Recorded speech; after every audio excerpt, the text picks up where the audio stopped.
우리 은혜의 140년 우리 한국교회 역사 오늘 마지막 시간입니다. 오늘 우리 신사참배에 대해서 함께 우리가 살펴볼 텐데, 사실 신사참배까지의 역사가 이제 은혜의 140년 그 중에 한 절반 정도의 역사를 우리가 배울 수 있고, 신사참배라고 하는 우리 한국교회의 가장 큰 수치의 역사이기도 하고 가장 큰 아픔의 역사이기도 하는데, 이것을 딛고 일어나서 또 한국교회가 더 영광스러운 그런 역사가 있습니다. 우리 다음에 기회 될 때는 우리 영광의 140년이라는 제목으로 우리 신사참배 이후에 우리 한국교회 역사에 대해서 한번 더 살펴보려고 하는데요.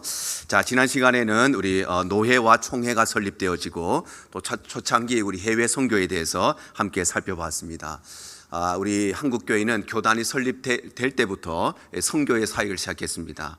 그때는 교회 지을 돈도 없었고 교회에 여러 가지 할 수 있는 환경과 여건이 되지 않았지만, 그럼에도 불구하고 제주도에 이기풍 선교사님을 선교사로 파송을 하고, 그리고 러시아에 또 중국에 또 몽골 지역에도 선교사를 파송한 것이 우리 한국교회의 역사입니다.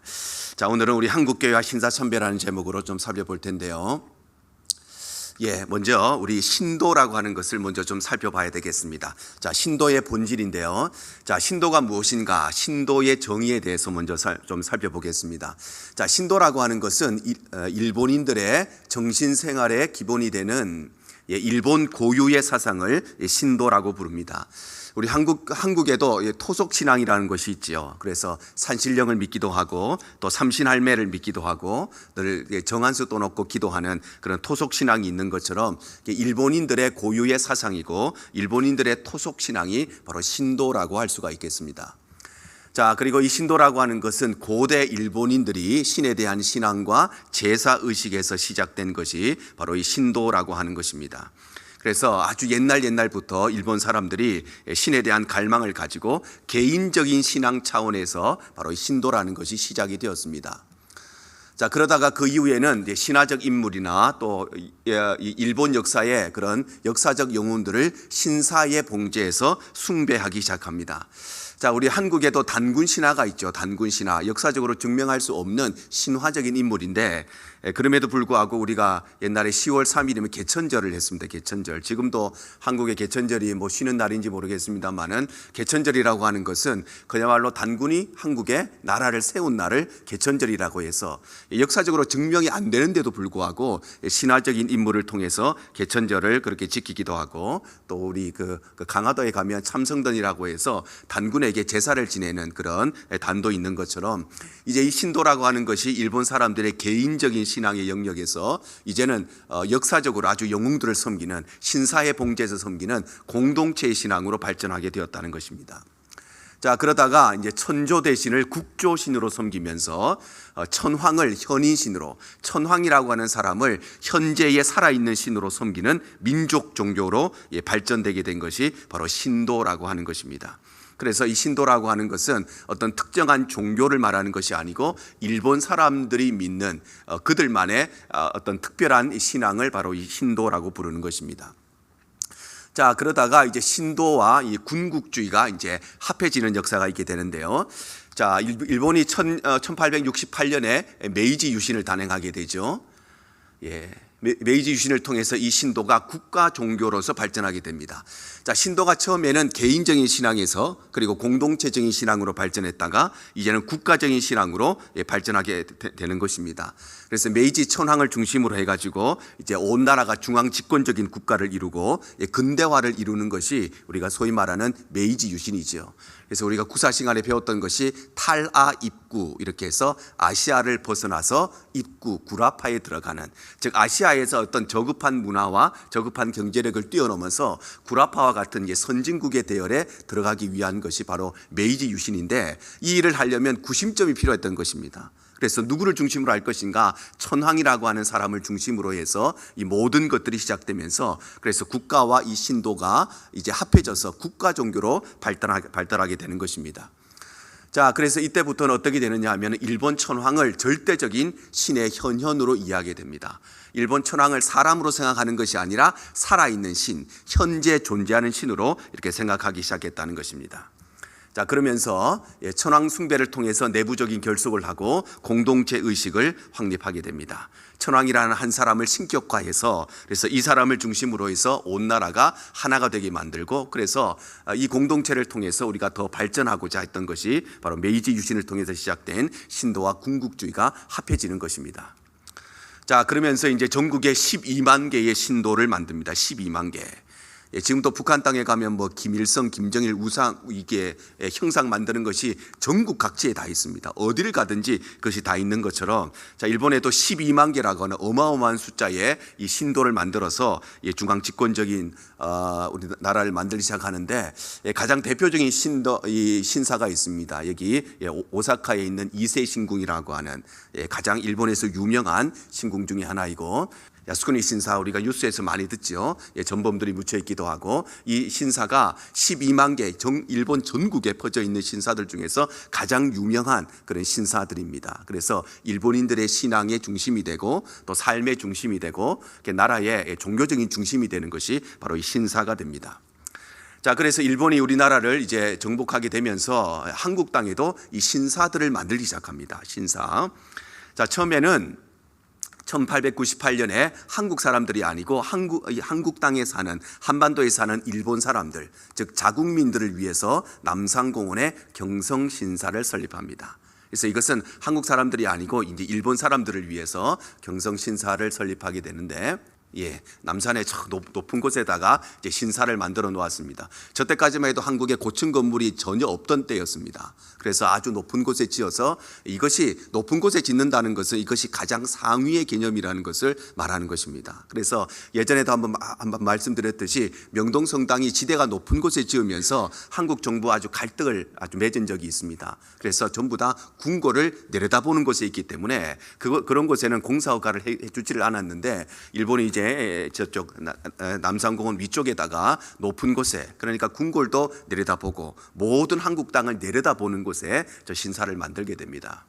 신사로 올라가는 길인데, 저 때까지만 해도 한국의 땅이 저렇게 시멘트로 아스팔트로 된 길이 없었습니다. 다 흙으로 된 길이었습니다. 근데 저 길을 얼마나 잘 닦아 놓았는지 전부 다 시멘트로 닦아서, 그래서 자동차도 올라갈 수 있도록 길을 아주 멋지게 잘 닦아 놨고요. 요거는 이제 입구의 모습입니다. 입구의 모습.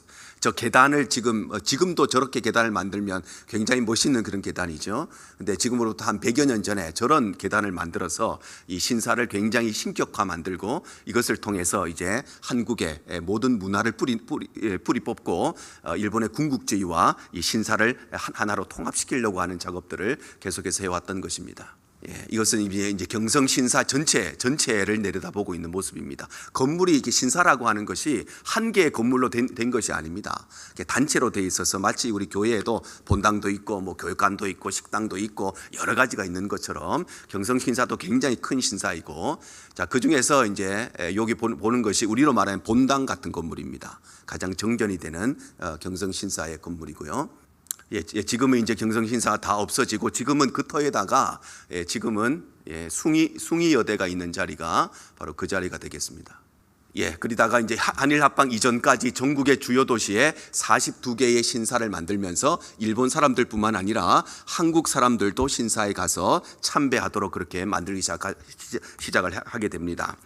부산에 있는 신사인데, 부산 사시는 분들은 다 아시겠습니다만 자갈치 시장 그 건너편에 보면 용두산이 있습니다. 그래서 용두산에 이 부산 신사를 세워서 가장 사람들이 많이, 유동성이 있는 사람들이 많이 다니는 곳에 신사를 만들어서 누구나 이곳에 들어갈 수 있도록 부산에 있었던 신사고요. 지금 여기는 이제 대구 신사입니다. 대구에 있었던 신사이고, 요거는 이제 광주에 있었던 신사입니다. 광주 신사. 전국의 큰 도시에는 뭐 막론하고 아주 중소도시에, 작은 도시에도 모두 다 신사를 만들었습니다. 요거는 이제 전주 신사죠. 전주 신사 이렇게 돼 있고, 지금 이제 북한 땅에도 신사를 만드는데, 요거는 평양에 있었던 신사입니다. 자, 평양 신사가 중요한 것은 우리 한국 교회가 신사 참배를 결의하기로 하고 신사 참배한 곳이 저 평양 신사입니다. 그래서 우리 한국 교회 역사에는 굉장히 아픔의 역사의 현장이기도 한데, 여기 보면 이제 해주에 있었던 신사이고요. 요거는 원산에 있었던 신사. 그러니까 전국 팔도에다가 가장 큰 도시뿐만 아니라 아주 중소도시에서 이 신사들을 만들어 가지고 이 신도를 중심으로 해서 일본과 한국을 하나의 군국주의로 만들려고 했던 것이 일본의 전략이었습니다. 자, 그러면서 이제 한국 사람에게도 신사참배를 이제 강요하기 시작합니다. 신사참배. 자, 신사참배를 하려고 하는 이유는 천황 중심의 이념적인 통일을 계획하고 있었기 때문입니다. 자, 1910년에 우리가 소위 말하는 한일 합방이 이루어집니다. 우리나라가 국권을 빼앗기는 일이 벌어집니다. 그런데 이제 일본과 한국이 그렇게 나라를 빼앗기기는 했지만 이제 한국 사람과 일본 사람의 이념을 통일시키고 문화를 통일시키고 사상을 통일시키고 이것이 더 중요하잖아요. 땅을 통합하는 게 중요한 것이 아니고 일본 사람이나 한국 사람이나 같은 이념을 가지고 같은 사상을 가지는 것이 중요한데 이것을 위해서 이제 신사참배를 강요하기 시작하는 것입니다. 자, 그래서 이제 동방요배라는 것을 강요하죠. 우리 한국 땅에서 동쪽에 일본이 있기 때문에 천황이 있는 동쪽을 향해서 동방을 향해서 절을 하는 동방요배를 한국 사람들에게 강요를 하게 됩니다. 아마 우리 연세 많으신 우리 권사님들도 예전에 어릴 때에 아마 이런 일을 다 겪으셨을 것인데, 지금 보시는 사진은 이제 집에서도 식구들이 이제 시간이 되면 동쪽을 향해서 천황이 있는 곳을 향해서 절을 하는 동방요배를 해야 되고, 학교에서도 학생들이 다 모이면 아침마다 조회 시간을 하면서 동쪽을 향해서 천황에게 절을 하는 동방요배가 한국에 이제 강요되게 됩니다. 이것은 그 당시에 사용되었던 교과서의 모습인데 가장 첫 장에 저렇게 동방요배의 그림이 있습니다. 그래서 공부보다 더 중요한 것이 천황을 향해서 절을 하고 동방요배를 하고, 그래서 이념과 사상과 문화를 하나로 일본 사람과 똑같은 획일화시키려고 하는 것이 바로 이 동방요배의 목적이었습니다. 그리고 이제 황국신민서사가 같은 서양문 제창을 강요하죠. 황국신민서사라고 하는 것은 옛날에 우리 국기에 대한 경례하고 비슷한 겁니다. 우리 옛날에 그런 거 다 있잖아요. 나는 자랑스러운 태극기 앞에 조국과 민족의 무궁한 영광을 위하여, 우리가 우리 국기에 대한 경례하면서 늘 이것을 우리가 암송하고 제창했던 것처럼 황국신민서사라고 하는 이 내용을 계속해서 한국 사람들이 제창할 수 있도록 강요를 했습니다. 자, 그래서 이 내용이 황국신민서사의 내용입니다. 길지는 않습니다. 길지는 않기 때문에 날마다 모든 사람들이 이것을 제창해서 자신의 정체성이 무엇인가 이것을 끊임없이 계속해서 암송하게 했던 것입니다. 자, 이 황국신민서사에는 두 가지 종류가 있었습니다. 아동용이 있었고 성인용이 있었습니다. 그래서 아동용은 아까 보셨던 그 내용을 조금 번역을 하면, 우리들은 대일본 제국의 신민입니다. 우리들은 마음을 합하여 천황폐하에게 충의를 다합니다. 우리들은 인고단련하고 훌륭하고 강한 국민이 되겠습니다. 아이들이 끊임없이 내가 누구인가, 나는 천황을 모셔야 되는, 천황에게 충성을 다해야 되는 일본 제국의 신민이라는 것을 스스로 매일매일 고백하게 만드는 것입니다. 그리고 자기 스스로 자신의 정체성을 여기에 맞춰서 살아가게 하는 것입니다. 성인들도 마찬가지입니다. 끊임없이 본인이 황국의 신민이라는 것, 즉 일본의 백성들이고 천황을 위해서 충성해야 된다는 것을 끊임없이 계속해서 고백하게 만드는 것입니다. 우리 신앙에 이토록 고백하는 것이 참 중요합니다. 사도신경을 고백하는 것, 우리 주기도문을 공략하는 것. 왜냐하면 이것이 우리의 신앙을 끊임없이 우리의 정체성을 만들어가는 것이기 때문에, 그래서 일본이 이것을 위해서 이런 일을 했던 것입니다. 자, 그래서 여기 보면 이제 학교에서 선생님하고 학생들하고 황국신민서사를 이렇게 암송하고 있는, 매일마다 저것을 통해서 우리가 오늘 또 무엇을 위해서 살아야 되는지, 어떤 일을 해야 되는지 끊임없이 우리 한국에 이제 강요하기 시작했던 것이죠. 이것은 황국신민서사탑입니다. 그래서 굉장히 큰 행사로 저렇게 탑을 만들어 놓고 또 한국 사람들에게 그것을 강요했던 우리 한국의 아픈 역사가 있습니다. 그 다음에 선교사들을 이제 추방하게 됩니다. 자, 신사참배를 하면서 선교사를 추방했다는 것 자체가, 신사참배는 종교적인 의미가 있고 신앙적인 의미가 있다는 것을 말하는 것입니다.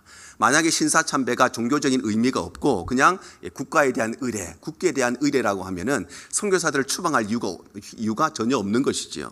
그런데 이 신사참배를 강요하면서 한국에 있었던 선교사들을 모두 다 추방하기 시작한 것은 그 자체가 종교적인 것이고 그 자체가 신앙적이라는 것을 분명히 반증하고 있는 것입니다. 자, 그래서 먼저는 우리 기독교 학교에 대한 강요가 시작됩니다. 학교. 그래서 교회를 핍박하기 이전에 학교에 먼저다가 이것을 강요하기 시작했는데, 자, 먼저는 1932년이 되면 평양에 있는, 평양에 가장 크리스찬 스쿨들이 많이 있었기 때문에 평양 각급 학교에 전사자 위령제 참석을 강요하고 또 신사 참배 여행을 강요하게 됩니다. 자, 32년부터 이것을 시작해서, 자, 그 다음에 35년이 되면 전국에 있는 모든 학교에 모든 학생들이 신사 참배를 하도록 강요하기 시작합니다. 자, 그래서 한국에 있었던 일반적인 학교들은 전부 다 신사 참배를 했어요. 그런데 신사 참배를 끝까지 거부했던 기독교 학교들, 크리스찬 스쿨들은 모두 다 폐쇄를 당하게 됩니다. 자, 그래서 서울에 있었던 경신학교 그리고 정신여학교 이런 학교들이 이 신사 참배를 끝까지 거부하다가 학교가 폐쇄당하는 그런 역사를 맞이하게 됩니다. 지금 보시는 사진이 이 당시에 우리 경신학교의 모습이고, 이 사진은 정신여학교의 모습입니다. 모두 다 크리스찬 스쿨이었고, 학교가 폐쇄될지언정 신사 참배를 할 수 없도록 끝까지 버티다가 결국에는 학교가 폐쇄를 당하고 폐교를 당하게 됩니다. 자, 그리고 대구에서는 개성학교 그리고 신명학교들이 모두 다 폐쇄를 당합니다. 이런 학교들도 지방에 있었지만 끝까지 신사 참배를 거부했던 학교들입니다. 이 당시에 개성학교의 모습입니다. 지금도 이제 대구에 가면 개성중고등학교가 있는데 개성학교의 모습이고, 이것은 이제 신명여고 1930년 폐쇄당할 때 신명여고의 모습입니다. 사람은 이 학교들의 문들을 다 닫았지만 하나님께서는 다시 학교의 문을 열게 하시고 지금까지 우리 2세들을 교육하는 학교로 계속해서 이런 학교들을 사용하고 계십니다. 자, 그런가 하면 광주의 숭일학교, 스피아여고, 순천의 매산학교, 전주의 신흥학교 이런 학교들도 끝까지 다 신사 참배를 거부하다가 결국은 학교가 폐교를 당하게 됩니다. 지금 보시는 사진은 이제 숭일학교의 모습입니다. 이 당시에 폐교 당할 때쯤에 숭일학교의 모습이고, 요거는 이제 스피아여고의 모습입니다. 지금도 스피아여고가 아주 유명하죠. 광주에 스피아여고도 폐쇄를 당했고요. 요거는 순천에 있는 매산학교의 모습입니다. 매산학교가 한국에 특별히 많은 독립운동가 또 신앙의 우리 선배들을 많이 길러냈던 학교인데, 매산학교도 학교를 폐교를 당했고요. 요거는 여기 나오는 신흥학교입니다. 신흥학교도 많은 신앙의 선배들을 내었는데, 신흥학교도 끝까지 신사 참배를 거부하다가 학교가 폐교를 당합니다. 이 사진은 어떤 사진이냐면, 신흥학교가 이제 폐교를 당하면서 학생들이 다른 거는 다 뺏겨도 건물은 다 뺏길 수 있는데 우리가 지식을 빼앗길 수 없고 책을 빼앗길 수가 없다고 해서 차를 대여해 와가지고 책을 이제 싣고 가는 모습입니다. 그래서 언젠가는 다시 이 학교가 열리게 될 때에 다시 이 책을 싣고 와서 다시 이 학교에서 필요한 것들을 가르치고자 하는 마음으로 학교에 있는 모든 기자재는 다 빼앗길지언정 책은 빼앗길 수 없다, 이렇게 해서 학생들과 교직원들이 돈을 모아가지고, 저때 차 한 대 빌리는 것이 얼마나 큰 돈이었겠어요. 그 차를 빌려와가지고 저렇게 책들을 모두 다 실어 갔다가 나중에 학교가 다시 회복되고 난 뒤, 지금도 전주에 가면 신흥학교가 있죠. 신흥중고등학교가 있는데 그때 이때에 또 보관해 놨던 책들이 여전히 학교에 지금까지 있습니다. 자, 그러다가 학교뿐만 아니라 병원에, 기독교 병원, 선교사들이 설립했던 병원에도 신사 참배를 강요하기 시작합니다. 그래서 특별히 이 소신사를 병원에 설치할 것을 강요합니다. 소신사라고 하는 것은 그야말로 큰 건물로 되어 있는 신사 말고 작은 신사. 우리도 옛날에 집집마다 조그만 그런 사당들을 가지고 있었던 것처럼 작은 신사를 말하는 것인데, 이런 것을 이런 것을 말합니다. 그래서 병원마다 저렇게 조그만 신사를 세워가지고 누구라도 왔다 갔다 하면서 저 신사에 절을 하도록 저렇게 만들어 놓기도 하고, 요거는 가정용 실내에 있는 것입니다. 실내에서 사용되는. 그래서 평소에는 문을 닫아놨다가 필요할 때는 문을 열어가지고 여기 절을 하고 하는 이런 것들을 이제 병원에도 강요하기 시작하게 됩니다. 자, 그래서 결국에는 우리 병원들도 이제 폐쇄를 당하게 되는데, 남장로교 관할에 있었던 5개의 병원과 한센 병원들이 끝까지 신사 참배를 거절했습니다. 그러다가 이제 병원이 폐쇄되는 그런 결과를 맞이하게 된 것입니다. 자, 그런데 이러한 과정 속에서 우리 신사 참배와 타협한 역사가 있습니다. 첫 번째로 타협한 것이 한국에 있었던 가톨릭이 가장 먼저 신사 참배와 타협을 했습니다. 자, 그래서 1936년에 신사 참배를 신앙적인 요소가 아니고 애국적인 행사로 인정해서 교황청에서 훈령을 발표하게 됩니다. 훈령을 발표하게 됩니다.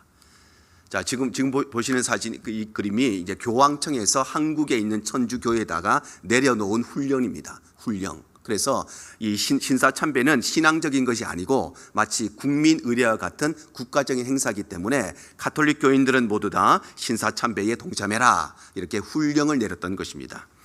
자, 이러한 결정이 나기까지는 굉장히 정치적인 영역들이 많습니다. 이때가 이제 2차 세계대전 그 전의 모습인데 2차 세계대전 전범 국가가 이탈리아하고 독일과 일본이죠. 그런데 교황청이 어디에 있어요? 로마에 있잖아요. 이탈리아에 있습니다. 그래서 전쟁을 준비하면서 일본하고 이탈리아하고 이때 국교를 맺습니다. 수교를 맺습니다.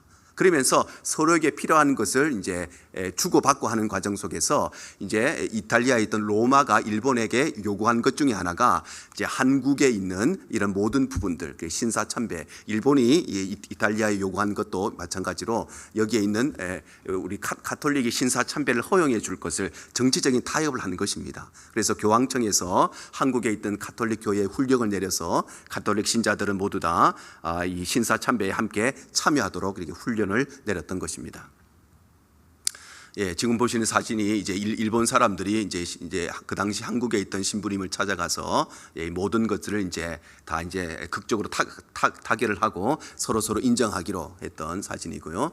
예, 그래서 우리 이렇게 가톨릭의 수녀님들도 신사에 가서 이렇게 신사 참배하고 나오는 모습이 저렇게 사진으로 남아 있습니다. 자, 뿐만 아니라 이때 가톨릭은요, 지금까지 금지해왔던 제사도 허용해 줍니다. 제사도 허용해 줍니다.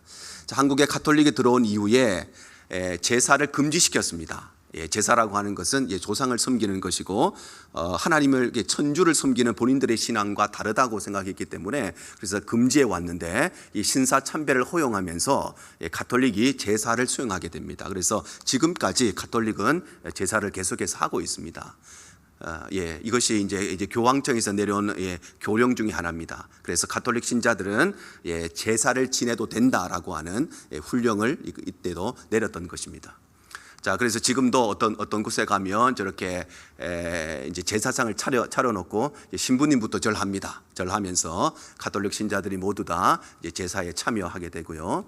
신부님뿐만 아니라 가톨릭 신자들도 각각 이제 집에서 이제 제사를 못 지내는 사람들은 이렇게 성당에서 아예 단체로 제사를 지내게 되는데 이 제사가 허용해 준 것이 바로 신사 참배와 함께 가톨릭이 제사 앞에 무릎을 꿇게 된 것입니다.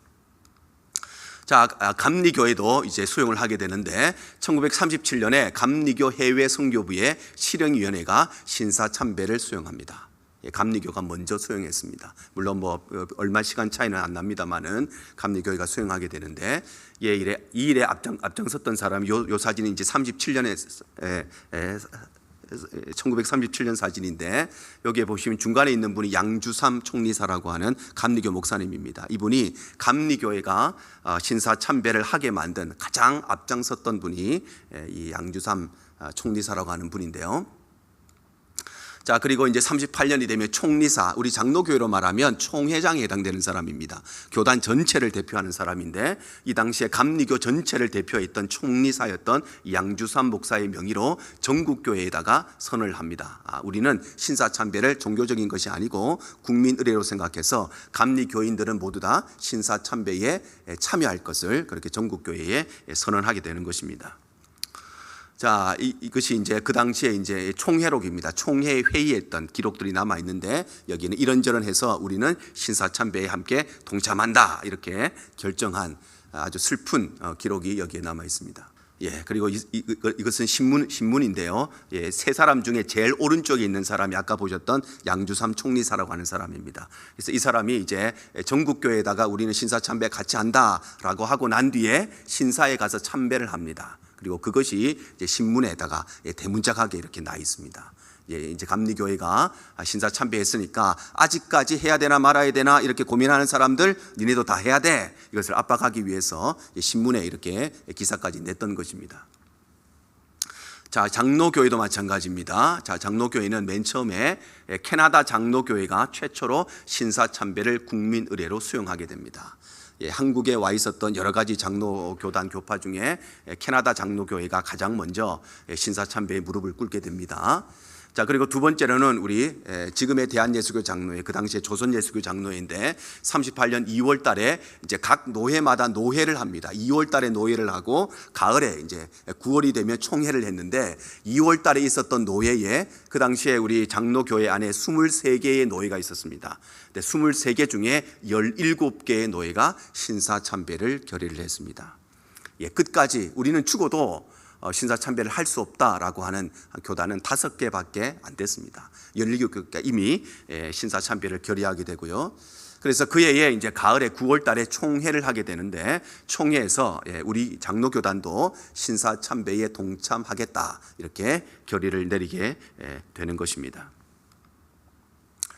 지금 보시는 사진이 이 당시에 총회의 임원 기념 사진입니다. 이분들이 앞장서서 신사참배를 결의하신 분인데 중간에 있는 분이 홍택기 목사라고 하는 분입니다. 이 당시에 우리 장로교단의 총회장이었습니다.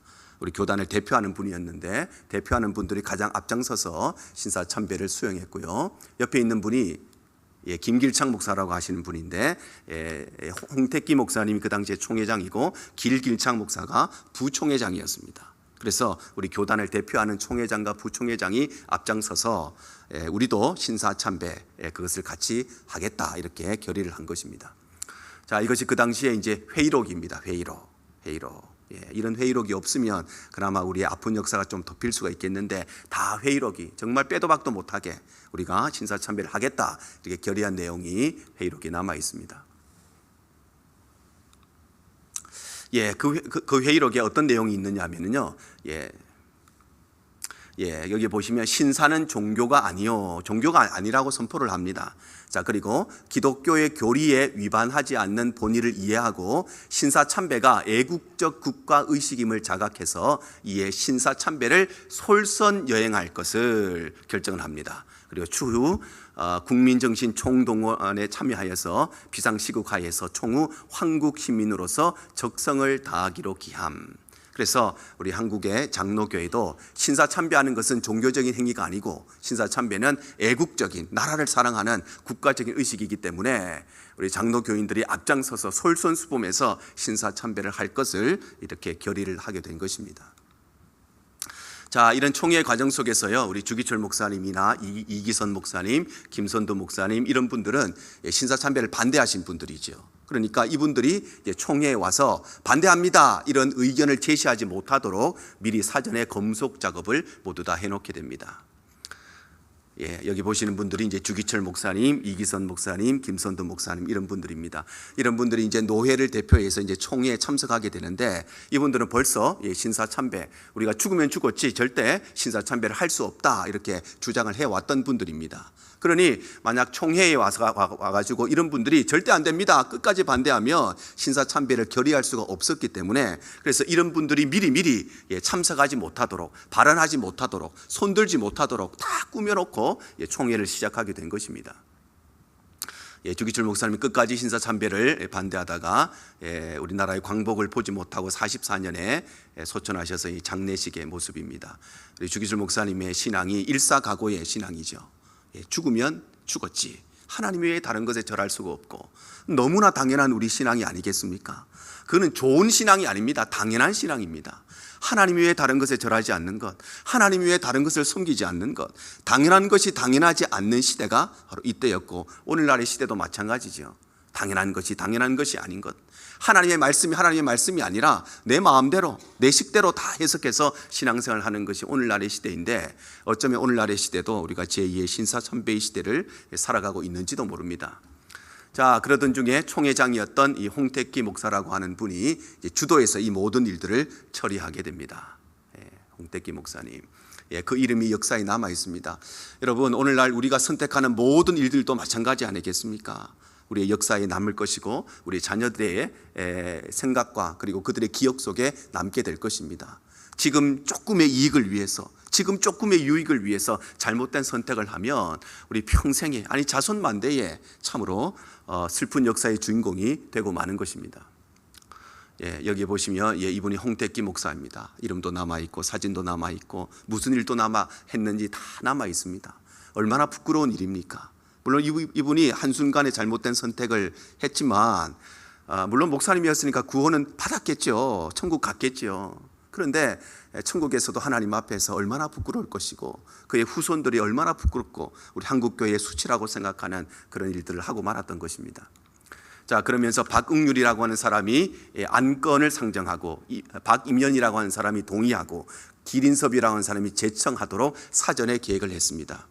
우리도 무슨 재직회를 하고 공동의회를 하면 동의하십니까? 제청하십니까? 가심에 예하십시오. 이런 과정들이 있죠. 근데 이 과정들을 빨리빨리 한순간에 완전히 다 끝내기 위해서 네가 안건 상정하고 그럼 네가 동의합니다 외치고 네가 제청합니다 외치고 빨리빨리 해가지고 이 모든 것을 그냥 순식간에 다 처리하기 위해서 모든 계획을 다 세워놓고 이 총회의 모임을 시작한 것입니다.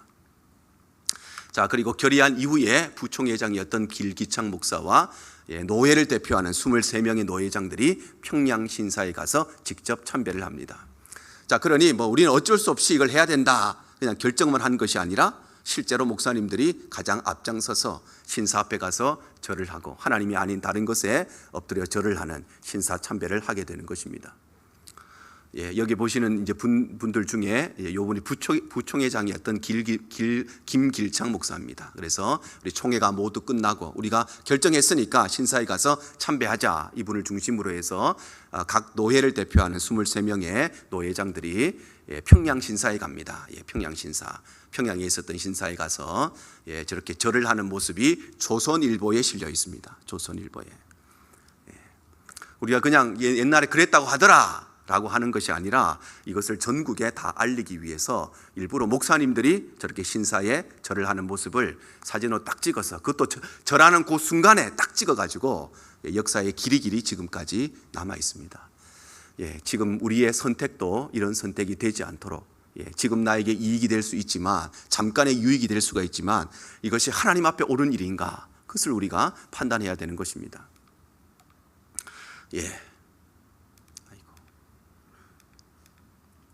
이것이 한국교회 역사의 최대의 수치가 됩니다. 최대의 수치. 한국교회 역사에 여러 가지 수치들이 있습니다. 잘못한 것이 많이 있습니다. 근데 그 역사 중에 가장 큰 수치가 무슨 돈 문제 좀 생겼다. 이런 문제 생겼다. 그게 문제가 아니고 하나님이 아니라 다른 것에 엎드려 절한. 여러분 10계명의 1계명부터 3계명이 뭡니까? 하나님과의 관계에서 하나님 외에 다른 신을 섬기지 않는 것. 하나님 외에 다른 형상을 만들지 않고 그 앞에 절하지 않는 것. 그것이 우리 신앙의 첫 번째입니다. 첫 번째 것을 어기기 시작한 것이 우리 한국교회 역사이고 그래서 이것이 우리 한국교회 역사의 최대의 수치로 지금까지 남아 있습니다. 자, 한국교회 지도자들이 이제 신사참배를 더욱더 적극적으로 하게 되는데요. 장로교회를 대표해서 김길창 목사, 감리교를 대표해서 양주삼 목사, 성결교회를 대표해서 이명직 목사들이 교단을 대표해서 일본까지 갑니다. 일본까지 직접 가서 일본의 그 당시에 가장 대표적인 신궁이었던 이세 신궁을 참배합니다. 아까 보셨던 오사카에 있는 이세 신궁입니다. 이 이세 신궁이 그때부터 지금까지 일본에 있는 많은 신사들 중에 가장 대표적인 신사 중에 하나인데 목사님들이 그냥 한국에 있는 신사에 살기 위해서 절하는 정도가 아니라 일본까지 배 타고 가가지고 신사에 가서 절을 하기도 했습니다. 그리고 이 당시에 함께 참석했던 신궁에 가서 절했던 분들의 사진입니다. 이렇게 사진으로도 남아 있습니다. 이 사진도 신사 앞에서 절을 하고 우리 한국교회 목사님들이 일본 사람들하고 같이 사진을 찍었습니다. 그리고 그 내용이 신문에까지 나와 있습니다. 일본이라고 하는 나라가 이런 것들을 그냥 지나치지 않겠죠. 목사님들이 다 일본까지 가서 신사 참배했다.